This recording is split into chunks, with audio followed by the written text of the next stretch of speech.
In the beginning, there was darkness. The earth was covered with water, silent, empty, waiting. Then God said, "Let there be light." And suddenly, light burst across the waters.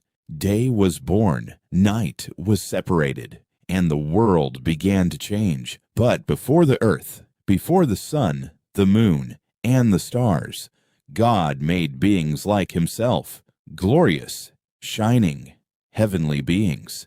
The Bible calls them angels. They lived with God in heaven, and they sang with joy.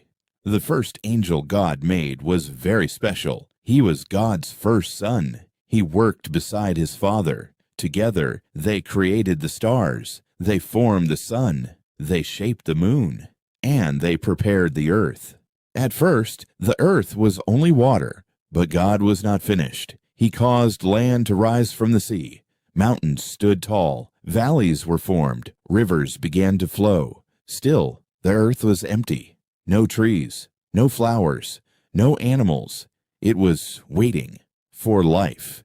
And God continued His wonderful work, preparing a beautiful home for animals and for people. Because all good things come from God. Look closely at this beautiful scene. What makes it special? It is the people. They are not just any man and woman. They are the first man and the first woman. But who made them? It was Jehovah God. This is how Jehovah made the first man, Adam. He took dust from the ground and carefully formed a perfect human body, strong, complete, flawless. Then He breathed into the man's nostrils, and Adam came to life. Imagine opening your eyes for the very first time and seeing a paradise. Jehovah gave Adam a meaningful work. He was told to name all the animals, so Adam watched them carefully. The lions, the elephants, the birds of the sky. He saw something interesting. Each animal had a mate. There was a father lion and a mother lion, a father elephant and a mother elephant. But Adam was alone. So Jehovah caused Adam to fall into a deep sleep. And while he slept, God took one of his ribs.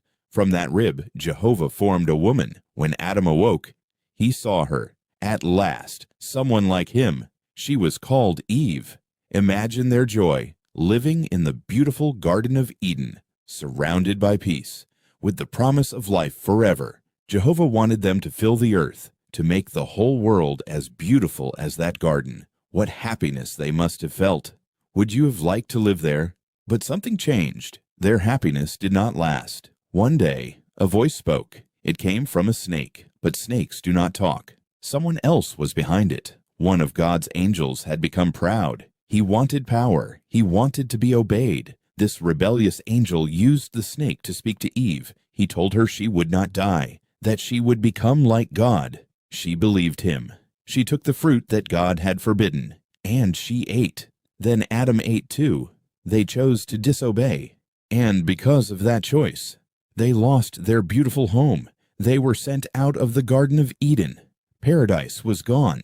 But this is not the end of the story. One day, the earth will become beautiful again, and you may have a part in that future. But how? That is the next chapter. Please subscribe